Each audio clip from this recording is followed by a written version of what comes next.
নগরে সবাইকে স্বাগত।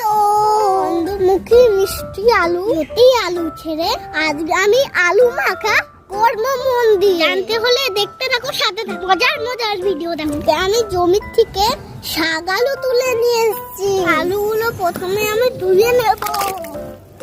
মাটির তলা দিয়ে বের করেছি তো কি নোংরা। এবার আমি শাক আলুগুলো চোখলা ছাড়িয়ে নেব। আমার সব ছাড়ানো হয়ে গেছে বলে আমি ছোট্ট ছোট্ট করে কেটে নেব। এটা হচ্ছে আসল বিট নুন। এটা হচ্ছে আমি এটার মধ্যে দিয়ে দিচ্ছি। এখানে আমি একটু ছড়িয়ে দিচ্ছি।